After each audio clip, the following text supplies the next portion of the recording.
South ആഫ്രിക്കയിലെ മൊസൽബയിലുള്ള Diaz hotel. 2 രാത്രി ഞങ്ങൾ ഇവിടെയാണ് താമസിച്ചത്. ഇന്ന് ഇവിടെ നിന്ന് ചെക്കൗട്ട് ചെയ്യുകയാണ്. എല്ലാവരും വണ്ടിയിൽ കയറിയിരുന്നു. ഞാൻ ഉൾപ്പെടെ 40 പേരുടെ ഒരു സംഘമാണ്. ഞങ്ങൾ ഇനി കേപ്പ് ടൗണിലേക്കാണ് യാത്രയാകുന്നത്. പാറ്റ് വളരെ വിദഗ്ധനായ ഒരു ഡ്രൈവറാണ്. ഇനി ഒരു 6-7 മണിക്കൂറിന്റെ യാത്രയുണ്ട്. ഗാർഡൻ റൂട്ട് എന്നറിയപ്പെടുന്ന പാതയിലൂടെയുള്ള ദീർഘയാത്ര. രാവിലെ തന്നെ മഴച്ചാറ്റലാണ്. അത് ദൃശ്യങ്ങളെയൊക്കെ ബാധിക്കുമോ എന്ന് എനിക്ക് ഒരു സംശയമായി. കുറെ ദൂരം ഞങ്ങൾ കടൽ തീരത്തുകൂടിയാണ് പോകുന്നത്. ആഫ്രിക്കയുടെ തെക്കേ അറ്റത്തെ കടൽ തീരമാണ്. കുറെ ദൂരം ഈ സമുദ്രതീരത്തുകൂടി പോകുമെങ്കിലും പിന്നെ അങ്ങോട്ട് ഉൾനാടുകളിലൂടെയാവും യാത്ര. അതിസുന്ദരമായ പാത മാത്രമല്ല, ഓരങ്ങളിൽ മനോഹരമായ കൃഷിയിടങ്ങളും കടൽ തീരങ്ങളുമൊക്കെ പിന്നിട്ടാണ് ഇന്നത്തെ ദീർഘമായ യാത്ര. അതുകൊണ്ട് തന്നെ 6 മണിക്കൂർ യാത്ര ഒട്ടും മുഷിച്ചിലുണ്ടാക്കില്ല. 8 മണിക്ക് യാത്ര തുടങ്ങി. ഞങ്ങൾ 3 ദിവസം മുൻപ് ജോഹനാസ്ബർഗിൽ വന്നിറങ്ങി. അവിടെ നിന്ന് ഒരു വിമാനത്തിൽ ജോർജിലെത്തി. ജോർജിൽ നിന്ന് മൊസൽബയിൽ വന്ന് താമസിച്ചു. പിന്നെ ഓട്ട്ഷോണും കാങ്കോയും ഒക്കെ സന്ദർശിച്ചു. വീണ്ടും മൊസൽബയിൽ വന്നു. ഇവിടെ നിന്നുള്ള യാത്രയിൽ ഹെർമാനാസ് പട്ടണത്തിലിറങ്ങി ഊണുകഴിച്ച് വൈകുന്നേരത്തോടെ കേപ്പ് ടൗണിലെത്തും. ഇപ്പോൾ ഈ കാണിച്ചതാണ് ഞങ്ങളുടെ സൗത്ത് ആഫ്രിക്കയിലെ ടൂറിന്റെ റൂട്ട്. ഇവിടെ എത്തുന്നതിനു മുൻപ് ഈ ബസ്സിൽ എന്റെ കൂടെയുള്ള സുഹൃത്തുക്കൾ സിംബാബ്വെ, സാംബിയ, ബോട്സ്വാന എന്നീ രാജ്യങ്ങൾ സന്ദർശിച്ചു കഴിഞ്ഞിരുന്നു. ബസ് കുറെ ദൂരം ഓടിക്കഴിയുമ്പോൾ കടൽ തീരത്ത് നിന്ന് ഉൾനാടുകളിലേക്ക് കയറുന്നു. 1 മണിക്കൂർ അങ്ങനെ ഓടി. മഴച്ചാറ്റൽ ഇടയ്ക്കിടയ്ക്കെല്ലാം വരും. ഇവിടെ 1 മണിക്കൂർ കഴിയുമ്പോൾ ഒരു സ്റ്റോപ്പുണ്ട്. വണ്ടി നിർത്താൻ സമയമായി. ഒരു സൂപ്പർ മാർക്കറ്റിലോ ഷോപ്പിലോ കയറാം. അതൊരു വിശ്രമ സമയമാണ്. ഡ്രൈവർക്കുള്ള വിശ്രമം മാത്രമല്ല, ടോയ്ലറ്റിൽ പോകേണ്ടവർക്കും കാപ്പി കുടിക്കേണ്ടവർക്കുമൊക്കെയുള്ള ഒരു ബ്രേക്ക്. ഇവിടെ ഞങ്ങൾ കയറി ചെന്നത് അലോവേര പ്രോഡക്ട്സ് വിൽക്കുന്ന ഒരു ഷോപ്പിലേക്കാണ്. പുല്ലുമേഞ്ഞ മേൽക്കൂരയോടുകൂടിയ കെട്ടിടം. അലോവേര കൊണ്ടുള്ള സൗന്ദര്യവർദ്ധക വസ്തുക്കളുടെ ഒരു വലിയ ഷോറൂം. ഞങ്ങളുടെ സംഘത്തിലുള്ളവരിൽ ടോയ്ലറ്റിൽ പോകേണ്ടവർക്ക് പോകാമെന്നതേ പ്രധാന ഉദ്ദേശമുള്ളൂ. അലോവേര അഥവാ കറ്റാർ വാഴ കൊണ്ടുള്ള സോപ്പൊക്കെയാണ്. അതൊക്കെ വിചിത്രമായ പാക്കേജുകളിലും കയറുകെട്ടിയുമൊക്കെ വെച്ചിരിക്കുന്നത് ആളുകൾക്ക് കൗതുകമുണ്ടാക്കുന്നു. ചിലരൊക്കെ പലതും വാങ്ങുന്നുമുണ്ട്. സ്ത്രീകൾക്ക് ഈ സൗന്ദര്യവർദ്ധക വസ്തുക്കൾ എല്ലാം പരിശോധിച്ചിട്ടും സാമ്പിൾ പരിശോധിച്ചിട്ടും മതിയാകുന്നില്ല. ഒന്നും വാങ്ങാൻ താല്പര്യമില്ലാത്തവരാണ് കൂടുതലും. വേറൊരു കാര്യമുണ്ട്. ഇവിടെ ഒരു ചായ തരും. അലോ ടീ എന്നാണ് അതിന്റെ പേര്. കറ്റാർ വാഴ ചായ. അത് എല്ലാവർക്കും കൊടുക്കും. ചെറിയ അളവിലേ തരികയുള്ളൂ എങ്കിലും അത് ഒരു ഉത്തേജക സ്വഭാവമുള്ളതാണ്. ഗംഭീരമാണെന്ന് പലരും സാക്ഷ്യപ്പെടുത്തുന്നു. ഈ ചായ കൂടി മാത്രമേ ആണുങ്ങൾക്ക് ജോലി ഉണ്ടായിരുന്നുള്ളൂ. ലെതർ ബാഗും മറ്റും വിൽപ്പനയ്ക്കുണ്ട്. പക്ഷേ അതിനൊക്കെ ഭീകരമായ വിലയാണ്. ഇവിടെ വേറൊരു സാധനം മിടുക്കന്മാർ കണ്ടുപിടിച്ചു. അകത്തൊരു മുറിയിൽ മദ്യം വിൽക്കാൻ വെച്ചിട്ടുണ്ട്. അതോടെ ആണുങ്ങൾക്ക് ഉത്സാഹമായി. ഷോപ്പിങ്ങിന്റെ സജീവമായ ലോകത്തേക്ക് അവരും ഇറങ്ങി. 1/2 മണിക്കൂർ നേരം അവിടെ ചെലവഴിച്ച ശേഷം ഞങ്ങൾ യാത്ര തുടരുകയാണ്. അപ്പോഴും മഴച്ചാറ്റലുണ്ട്. കാലാവസ്ഥ മോശമായാൽ ഈ ഗാർഡൻ റൂട്ടിലെ യാത്ര ദുഷ്കരമാകും. കുറച്ചു നേരത്തേക്ക് നമ്മുടെ ലോക്കൽ ഗൈഡ് മുഹമ്മദ് ഈ പ്രദേശത്തിന്റെ ഭൂമിശാസ്ത്രവും ഇവിടുത്തെ പ്രത്യേകതകളും ഗാർഡൻ റൂട്ടിന്റെ കഥയുമൊക്കെ വിവരിച്ചു. സൗത്ത് ആഫ്രിക്കയുടെ വെസ്റ്റേൺ കേപ്പിൽ നിന്നും ആരംഭിക്കുന്ന 300 കിലോമീറ്റർ നീളമുള്ള പാതയാണ് ഗാർഡൻ റൂട്ട്. അത് കടന്നുപോകുന്ന പ്രദേശങ്ങളിലെ പ്രകൃതിയുടെ മനോഹാരിത തന്നെയാണ് അങ്ങനെ ഒരു പേര് ഈ പാതയ്ക്ക് സമ്മാനിച്ചത്. കുറച്ചുനേരം ഓടിക്കഴിഞ്ഞപ്പോഴേക്കും വെയിൽ തെളിഞ്ഞു. ഞങ്ങൾ കടന്നുപോകുന്ന ഭാഗം ആകെ പ്രസന്നമായി. ബസ് ഇപ്പോൾ സ്വെല്ലൻ ഡാം എന്ന ഒരു പട്ടണത്തോട് അടുക്കുകയാണ്. സ്വെല്ലൻ ഡാം ഒരു കാർഷിക പ്രദേശത്തിന്റെ കേന്ദ്രസ്ഥാനമാണ്. വിശാലമായ കൃഷിയിടങ്ങളോട് ചേർന്ന് കൃഷിയുമായി ബന്ധപ്പെട്ട ഫാക്ടറികൾ, കാർഷിക ഉപകരണങ്ങൾ വിൽക്കുന്ന കടകൾ എന്നിവയൊക്കെയുള്ള പട്ടണം. സൗത്ത് ആഫ്രിക്കയിലെ തന്നെ ഏറ്റവും പഴയ 3ാമത്തെ പട്ടണമാണ് സ്വെല്ലൻ ഡാം. ഡച്ചുകാർ രൂപപ്പെടുത്തിയ പട്ടണം. Dutch east India company south ആഫ്രിക്കയിൽ പ്രവർത്തനം തുടങ്ങിയ കാലത്ത് അവരുടെ ഒരു പ്രധാന കേന്ദ്രമായിരുന്നു സ്വെല്ലൻ ഡാം. പിന്നീട് ബ്രിട്ടീഷുകാരും അവിടേക്കെത്തി. പ്രമുഖരായ ബ്രിട്ടീഷ് വ്യാപാരികളുടെ വീടുകളും ഗോഡൌണുകളും ഫാക്ടറികളും സ്വെല്ലൻ ഡാമിൽ ഉയരുകയും ചെയ്തു. ഡച്ചുകാരിട്ട പേരാണ് സ്വെല്ലൻ ഡാം എന്നത്. ഇവിടുത്തെ കൃഷിയുടെ പ്രാധാന്യം വ്യക്തമാക്കും പോലെ പാതയോരത്ത് വമ്പൻ സൈലോകൾ കാണാം. കൂറ്റൻ ധാന്യ സംഭരണികൾ. ഇവിടെ ഉൽപ്പാദിപ്പിക്കുന്ന ധാന്യത്തിന്റെ അളവ് എത്ര വലുതായിരിക്കുമെന്ന് ഈ കാഴ്ചയിലുണ്ട്. ഇതൊരെണ്ണമൊന്നുമല്ല. പോകുന്ന വഴിക്ക് പലയിടത്തും കാണാം കൂറ്റൻ സൈലോകളുടെ നിരകൾ. ഇത്തരം നാടുകളിൽ സൈലോകളിലാണ് ധാന്യം ദീർഘകാലം സംഭരിച്ചു വയ്ക്കുന്നത്. യാത്രക്കിടയിൽ പലപ്പോഴും ഭൂപ്രകൃതി ഇങ്ങനെ മാറിക്കൊണ്ടിരിക്കും. ഞങ്ങൾ സഞ്ചരിക്കുന്നത് ഇവിടെയൊക്കെ വിളവെടുപ്പ് കഴിഞ്ഞ സമയത്താണ്. അതുകൊണ്ടാണ് വയലുകൾക്ക് മഞ്ഞ നിറം. കൊയ്ത്തു കഴിഞ്ഞ ധാന്യച്ചെടിയുടെ കുറ്റികളെ നിലത്തുള്ളൂ. പക്ഷേ ആ കൃഷിയിടത്തിനും ഒരു സൗന്ദര്യമുണ്ട്. ഇതൊക്കെ കൊയ്ത്തു കഴിഞ്ഞ ഭാഗങ്ങളാണ്. അവിടെ പശുക്കൾ മേഞ്ഞു നടക്കുന്നുണ്ട്. സമ്പന്നമായ ഒരു കാർഷിക പ്രദേശത്തിന്റെ രൂപഭാവങ്ങളാണ്. ഇടയ്ക്ക് സൈലോകളും ഫാമുകളും കാണുന്നുണ്ട്. ഡയറി ഫാമുകളും ധാരാളമുണ്ട് ഇവിടെ. ഇവിടെ നിന്ന് ഇടത്തേക്ക് തിരിഞ്ഞാൽ കേപ്പ് അഗുലാസ് എന്ന് പറയുന്ന സ്ഥലത്തേക്ക് പോകാം. കേപ്പ് അഗുലാസ് ആണ് ശരിക്കും ആഫ്രിക്കയുടെ തെക്കേ അറ്റത്തെ മുനമ്പ്. കേപ്പ് ടൗൺ അല്ല. കേപ്പ് ടൗൺ തെക്കു പടിഞ്ഞാറുള്ള മുനമ്പാണ്. ആഫ്രിക്കൻ ഭൂഖണ്ഡത്തിന്റെ തന്നെ ഏറ്റവും തെക്കേ അറ്റം കേപ്പ് അഗുലാസ് ആണ്. ഇവിടെ നിന്ന് ഇടത്തോട്ട് തിരിഞ്ഞ് ഏതാണ്ട് 100 കിലോമീറ്റർ പോയാൽ മതി കേപ്പ് അഗുലാസിലെത്താൻ. അപ്പോൾ ആഫ്രിക്കയുടെ തന്നെ ഏറ്റവും തെക്കേ അറ്റത്തെ പോയിന്റിലെത്തും. വഴികളൊക്കെ അതിഗംഭീരമാണ്. രണ്ടു വശത്തും വിശാലമായ കൃഷിയിടങ്ങൾ. ആയിരക്കണക്കിന് ഏക്കറുകൾ വരുന്ന കൃഷിയിടങ്ങൾ വരമ്പും വേലിയുമില്ലാതെ ഇങ്ങനെ കിടക്കുന്നു. മലകളും താഴ്വരകളും കയറി ഇറങ്ങിക്കിടക്കുന്ന കൃഷിയിടങ്ങൾ. അതിന് നടുക്കുകൂടി ചരട് പിടിച്ചു വരച്ചതുപോലെ ഹൈവേ. കൃഷി യന്ത്രവൽകൃതമായതുകൊണ്ട് കൊയ്ത്തു കഴിയുമ്പോൾ യന്ത്രം കടന്നുപോയ വരകൾ കാണാം. ഡിസൈൻ ചെയ്തതുപോലെയാണ് കുന്നിൻ ചെരുവുകൾ കിടക്കുന്നത്. വേറൊരു ഭാഗത്തേക്കെത്തുമ്പോൾ വിളവെടുക്കാത്ത ചോളപ്പാടങ്ങൾ. ആ പച്ച നിറത്തിൽ വട്ടത്തിൽ കാണുന്നത് ചോളമാണ്. ഇവിടെയൊക്കെ കൃഷി ഇപ്പോൾ പൂർണ്ണമായും യന്ത്രവൽകൃതമായി കഴിഞ്ഞു. അങ്ങനെ വളരെ രസകരമായ കാർഷിക പ്രദേശങ്ങൾ കണ്ടുള്ള ഒട്ടും ബോറടിക്കാത്ത യാത്ര. ഈ സമയത്ത് എന്റെ സഹയാത്രികർ പാട്ടുപാടുന്നു, കഥ പറയുന്നു. അങ്ങനെ പല കലാപരിപാടികൾ പിറകിൽ നടക്കുന്നുണ്ട്. വിശ്രമ കേന്ദ്രങ്ങളാണ് ഈ വലതുവശത്ത് കാണുന്നതൊക്കെ. ഹൈവേയിലൂടെ ദീർഘയാത്ര ചെയ്യുന്നവർക്ക് അവിടെ വിശ്രമിക്കാം. ഞങ്ങളിപ്പോൾ ഇവിടുത്തെ റിവിയർ സോണ്ടറന്റ് എന്നൊരു സ്ഥലത്തെത്തി. ഇത് വിശ്രമത്തിനുള്ള ഒരിടമാണ്. ഇപ്പോൾ ഞങ്ങൾ 2 മണിക്കൂർ കൂടി സഞ്ചരിച്ചിരിക്കുന്നു. യാത്ര തുടങ്ങിയിട്ട് ആകെ 3 മണിക്കൂറായി. ഇനി റിവിയർ സോണ്ടറന്റിൽ ഒരു ഫ്രഷപ്പിനുള്ള അവസരമാണ്. ഭക്ഷണം കഴിക്കാം, ചായ കുടിക്കാം, വിശ്രമിക്കാം. സാധനങ്ങൾ വല്ലതും വേണമെങ്കിൽ വാങ്ങാം. ടോയ്ലറ്റ് യൂസ് ചെയ്യുകയും ആവാം. ദീർഘയാത്രയിൽ 1-2 മണിക്കൂർ കൂടുമ്പോൾ ഇത്തരം സ്ഥലങ്ങളിൽ വണ്ടി നിർത്തും. വേണ്ടവർക്ക് എന്തെങ്കിലുമൊക്കെ വാങ്ങാം. അല്ലാത്തവർക്ക് ടോയ്ലറ്റ് മാത്രം ഉപയോഗിക്കാം. കുറച്ചുനേരം ഞങ്ങൾ അവിടെ ചിലവഴിച്ചു. പിന്നെ പുറത്തിറങ്ങി നടുവൊക്കെ നിവർത്തിയൊന്നു നടന്നു. നല്ല തണുപ്പാണ്. സുഖകരമായ കാലാവസ്ഥ. ഇവിടെ പെട്രോൾ പമ്പിന്റെ ഒരു ഭാഗത്ത് കുറെ പക്ഷികളുണ്ട്. വലിയ താറാവിനെ പോലെ. വാത്ത കുടുംബത്തിലുള്ളവർ തന്നെയാണ്. നല്ല മിടുക്കന്മാരായ പക്ഷികൾ.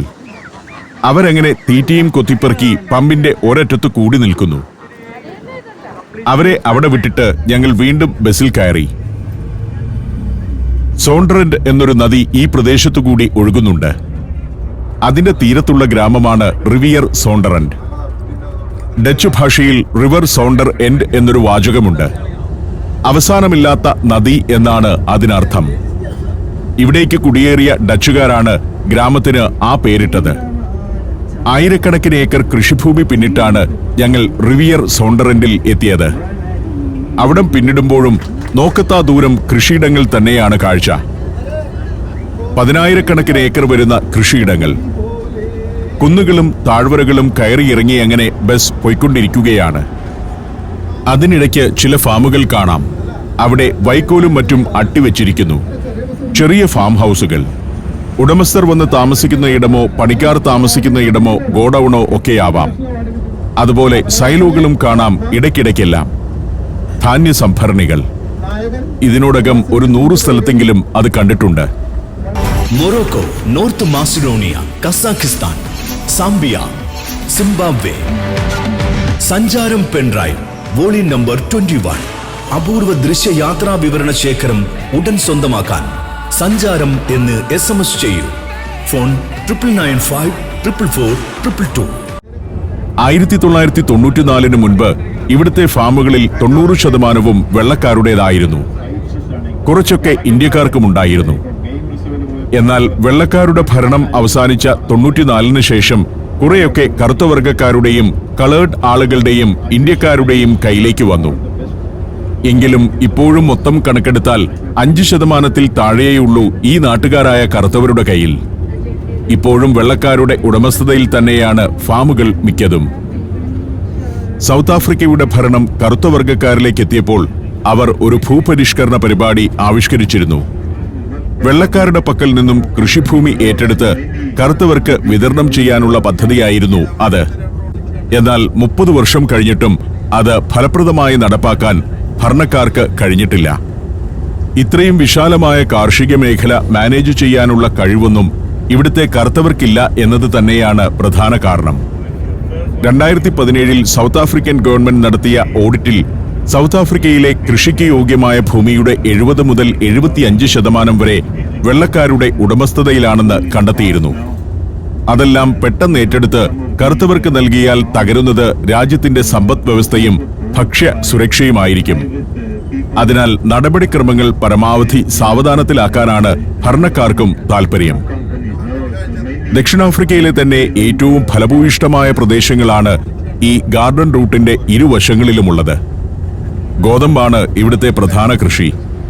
ചോളം, ബാർലി എന്നിവയും വലിയ തോതിൽ കൃഷി ചെയ്യുന്നുണ്ട്. രസകരമാണ് കാഴ്ചകൾ. പശു ഫാമുകളുണ്ട്. പലതരം ഗസ്റ്റ് ഹൗസുകളുണ്ട്. ഫാമിന്റെ ഉടമകളുടെ വീടുകളായിരിക്കാം ഈ വലതുവശത്ത് കാണുന്നതൊക്കെ. കർഷക ഭവനങ്ങൾ.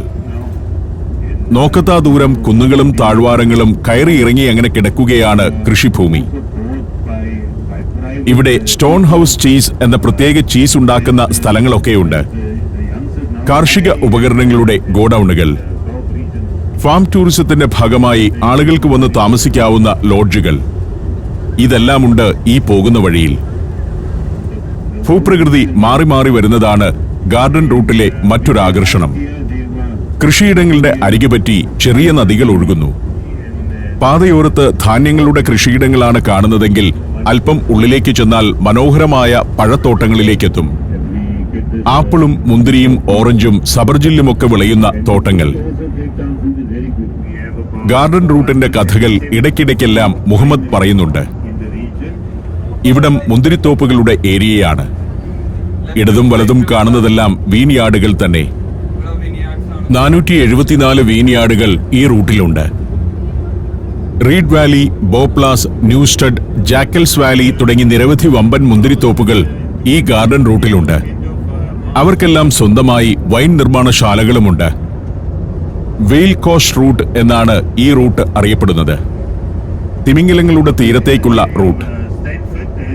ഇനി കടൽ തീരത്തേക്ക് അടുക്കുകയാണ്. അവിടെ ഹെർമാനസ് എന്ന് പറയുന്ന ഒരു പട്ടണത്തിലേക്കാണ് ആദ്യം ഞങ്ങൾ പോകുന്നത്. അവിടെ നിന്ന് ഭക്ഷണം കഴിക്കണം. ഇവിടെ നിന്ന് കുറച്ച് ഇടത്തോട്ട് പോയാൽ കടൽ തീരമാണ്. അന്റാർട്ടിക്കൻ ഭാഗങ്ങളിൽ നിന്നും ധാരാളം തിമിംഗലങ്ങൾ പ്രസവിക്കാൻ വരുന്നൊരു സ്ഥലമാണത്. അതിന് പ്രത്യേക സീസണുണ്ട്. തീരത്തോടടുക്കുമ്പോൾ വ്യത്യസ്തമായൊരു ഭൂപ്രകൃതിയാണ്. ഒരു വശത്ത് പർവ്വതനിരകൾ, ഇടതുവശത്ത് കുറേ ദൂരം ചതുപ്പാണ്. ആ ചതുപ്പ് കഴിഞ്ഞ് കടലാണ്. നമുക്ക് ഈ റോഡിൽ കൂടി പോകുമ്പോൾ കടൽ കാണുന്നില്ലെന്നേയുള്ളൂ. വെയിൽ കോസ്റ്റ് റൂട്ട് പണ്ട് യൂറോപ്യൻ സഞ്ചാരികളുടെ ഒരു ഇഷ്ടപാതയായിരുന്നു. 18-19 നൂറ്റാണ്ടുകളിലൊക്കെ തിമിംഗല വേട്ടയ്ക്കാണ് ആളുകൾ ഈ വഴി പോയിരുന്നത്. ഇപ്പോഴാകട്ടെ ഓഗസ്റ്റ് മുതൽ ഒക്ടോബർ വരെയുള്ള മാസങ്ങളിൽ വെയിൽ വാച്ചിംഗ് എന്ന ടൂറിസം ആക്ടിവിറ്റിക്കായി പോകുന്നവരുടെ തിരക്കായിരിക്കും ഈ റൂട്ടിൽ. ഇവിടെ എത്തുമ്പോഴേക്കും മരങ്ങളൊക്കെയുള്ള ഒരു ഭൂപ്രകൃതിയിലേക്ക് എത്തുന്നു.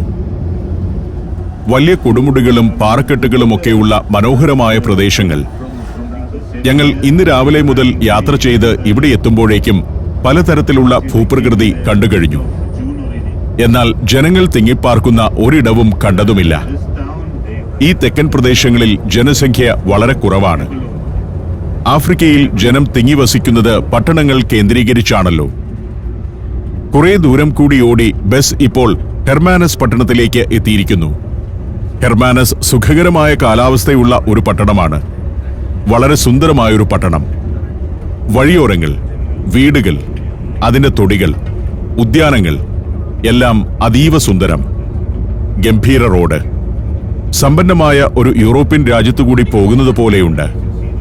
ഇത് ആഫ്രിക്കൻ രാജ്യമാണെന്ന് ആരും വിശ്വസിക്കുകയില്ല. ഇപ്പോൾ ബസ്സിനകത്ത് ഒരു ചർച്ച നടക്കുന്നുണ്ട്. ഇന്ത്യ ദീർഘകാലം ഭരിച്ചതും ബ്രിട്ടീഷുകാരാണ്. ഇവിടം ഭരിച്ചതും ബ്രിട്ടീഷുകാർ തന്നെ. ഇവിടെ നിന്ന് അവർ ഒഴിവായി പോയിട്ടും എല്ലാം ഇത്ര വൃത്തിയോടെ കിടക്കുന്നു. ഇന്ത്യക്ക് സ്വാതന്ത്ര്യം നൽകി അവർ പോയ ശേഷം എന്തുകൊണ്ടാണ് ഇന്ത്യ വൃത്തിയാകാതെ കിടക്കുന്നത്? ഈയൊരു വിഷയത്തിൽ കുറെ നേരമായി ചർച്ച നടക്കുകയാണ്. ബ്രിട്ടീഷുകാർ ഇവിടെ ഉണ്ടായിരുന്നപ്പോൾ അവർ ഇവിടമെല്ലാം വൃത്തിയോടെ സംരക്ഷിക്കാൻ ഒരു കൃത്യമായ സിസ്റ്റം ഉണ്ടാക്കി. 90കൾ വരെ ആ സിസ്റ്റം തുടർന്നിരുന്നല്ലോ. 40കളായപ്പോൾ തന്നെ ഇന്ത്യയിൽ നിന്ന് ബ്രിട്ടീഷുകാർ പോയപ്പോൾ ആ ടെക്നോളജി അവിടെ ഫ്രീസ് ആയിപ്പോയി. ഇവർക്ക് 94 വരെ ടെക്നോളജിയും അഡ്മിനിസ്ട്രേഷൻ സപ്പോർട്ടും കിട്ടിയിരുന്നു.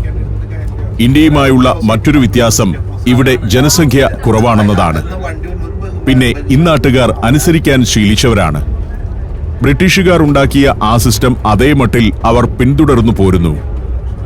അതുകൊണ്ട് തന്നെയായിരിക്കാം ബ്രിട്ടീഷ് രീതികൾ ഇപ്പോഴും ഇവിടെ നിലനിൽക്കുന്നത്. മറ്റൊരു കാര്യം കൂടിയുണ്ട്. ഇപ്പോഴും അഡ്മിനിസ്ട്രേഷന്റെയും നഗരാസൂത്രണത്തിന്റെയും മറ്റും കാര്യത്തിൽ വെള്ളക്കാരുടെ വലിയ ഇടപെടലുകളുണ്ടിവിടെ. ഉന്നതമായ ഔദ്യോഗിക സ്ഥാനങ്ങളിൽ അവരുണ്ട്. ഏതായാലും ഇതൊന്നും ഒരു ആഫ്രിക്കൻ രാജ്യത്തെ പട്ടണമാണെന്ന് പെട്ടെന്ന് ആരും വിശ്വസിക്കില്ല.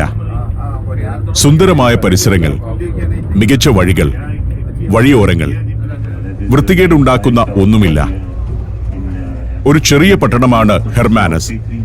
18ാം നൂറ്റാണ്ടിൽ ഡച്ചുകാർ സ്ഥാപിച്ച പട്ടണമാണിത്. ഇതിന്റെ ചുറ്റുഭാഗത്തും അന്ന് ഡച്ചുകാർക്ക് ധാരാളം കൃഷിയിടങ്ങൾ ഉണ്ടായിരുന്നു. അവിടെ നിന്നുള്ള പ്രമാണിമാരായ കർഷകർ ഒത്തുകൂടിയിരുന്ന പ്രദേശമാണ് പിന്നീട് ഒരു പട്ടണമായി വികസിച്ചത്. 6000-ൽ താഴെ ആളുകളെ ഇപ്പോഴും ഈ പട്ടണത്തിലുള്ളൂ. അതിൽ 80%-ലേറെയും വെള്ളക്കാരാണ്. ഇന്നൊരു ടൂറിസ്റ്റ് കേന്ദ്രം കൂടിയാണ് ഹെർമാനസ്. കേപ്പ് ടൗണിലെ എയർപോർട്ടിൽ ഇറങ്ങിയാണ് അവർ ഇവിടേക്ക് വരുന്നത്. മനോഹരമായ കെട്ടിടങ്ങളൊക്കെയാണ് പട്ടണത്തിൽ കാണുന്നത്. ഹെർമാനസ് പീറ്റേഴ്സ് എന്ന ഡച്ച് അധ്യാപകന്റെ പേരിൽ നിന്നാണ് ഈ പട്ടണത്തിന് ഹെർമാനസ് എന്ന പേര് കിട്ടിയത്. ഗവൺമെന്റ് സ്കൂളുകളിൽ ഇംഗ്ലീഷ് മാത്രം പഠിപ്പിക്കുന്നത് ഇഷ്ടമാകാത്ത ഡച്ച് പ്രമാണിമാർ ഡച്ച് ഭാഷ പഠിപ്പിക്കാനായി ഹെർമാനസ് പീറ്റേഴ്സിനെ ഇവിടേക്ക് വരുത്തുകയായിരുന്നു. ചന്തമുള്ളൊരു കുഞ്ഞു പട്ടണമാണ് ഹെർമാനസ്. കടൽ തീരത്തെ പട്ടണം. ഇന്ത്യൻ മഹാസമുദ്രത്തിന്റെ ഭാഗമായ വാക്കർ ഉൾക്കടലാണ് മുന്നിൽ കാണുന്നത്. ഹെർമാനസിന്റെ വാട്ടർ ഫ്രണ്ട് ഏരിയയിലേക്കെത്തി. ഇവിടെ ഒരിടത്തു നിന്നാണ് ഞങ്ങൾ ഉച്ചഭക്ഷണം കഴിക്കുന്നത്. സുന്ദരമായ പട്ടണം. ഇടതുവശത്തുള്ള കെട്ടിടങ്ങളൊക്കെ നോക്കൂ. തോന്നും വിധം പെയിന്റ് അടിച്ച് വികൃതമാക്കിയിട്ടില്ല. എല്ലാത്തിനും ക്ലാസിക് രൂപഭാവങ്ങൾ. ഇടതുവശത്ത് കാണുന്നതൊക്കെ നല്ല ഹോട്ടലുകളാണ്. ഗംഭീര ഹോട്ടലുകൾ. ഞങ്ങൾ ഒരിടത്ത് വണ്ടി നിർത്തി ഇറങ്ങി. എല്ലാവർക്കും ഇവിടെ ഇറങ്ങാൻ വലിയ ഉത്സാഹമായിരുന്നു. പുറത്തിറങ്ങിയപ്പോൾ സുഖകരമായ തണുപ്പ്. വെയിലുണ്ട്, പക്ഷെ വെയിലിന് ചൂടില്ല. അതിഗംഭീരമായ ആംബിയൻസ്. കുറച്ചുകാലം പോയി വിശ്രമിക്കാൻ ഏത് നാട് വേണമെന്ന് എന്നോട് ചോദിച്ചാൽ ഞാൻ അഭിപ്രായം മാറ്റാൻ പോവുകയാണ്.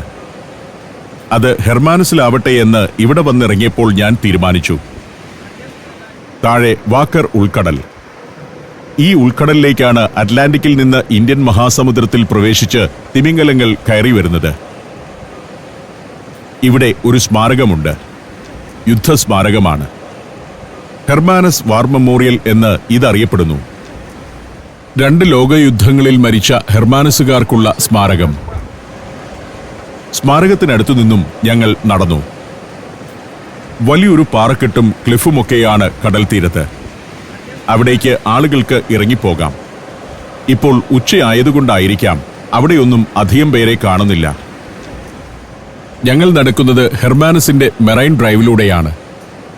പ്രധാനമായും നടക്കാനുള്ള തെരുവ്, നല്ല പ്രൊമനേഡ്, മനോഹരമായ കല്ല് വിരിച്ച വഴിയരികുകൾ, നാനാ രാജ്യങ്ങളിൽ നിന്നും ടൂറിസ്റ്റുകൾ വരുന്ന സുന്ദരമായ ഒരു സ്ഥലം, പുൽമേടുകൾ. ഇടതുവശത്ത് കാണുന്നതൊക്കെ റെസ്റ്റോറന്റുകളാണ്. ഇന്നൊരു വർക്കിംഗ് ഡേയുടെ ഉച്ചനേരമായതിനാലാവാം വലിയ തിരക്കില്ല. വീക്കെൻഡിലും വൈകുന്നേരങ്ങളിലുമൊക്കെ ഇവിടുത്തെ റെസ്റ്റോറന്റുകളിൽ ആളുകൾ വന്നു നിറയും. ഇതൊക്കെ ഭക്ഷണം കഴിക്കാനും വൈകുന്നേരങ്ങളിൽ ബിയർ നുണഞ്ഞിരിക്കാനുമൊക്കെ ആളുകൾ വരുന്ന സ്ഥലങ്ങളാണ്. കടൽത്തീരം മുഴുവൻ റെസ്റ്റോറന്റുകളുടെ നീണ്ട നിര. കുറേ ഭാഗത്ത് പുൽമേടുകൾ, ഉൾക്കടൽ, അതിനപ്പുറം മലനിരകൾ. ഹെർമാനസിലൂടെ ഞങ്ങൾ നടത്തം തുടരുകയാണ്. ഇനി ഭക്ഷണം കഴിക്കണം. എല്ലാവർക്കും വിശപ്പുണ്ടെങ്കിലും ഈ കാഴ്ചകളിൽ രസിച്ചങ്ങനെ കടൽക്കാറ്റുമേറ്റ് നടക്കുകയാണ്.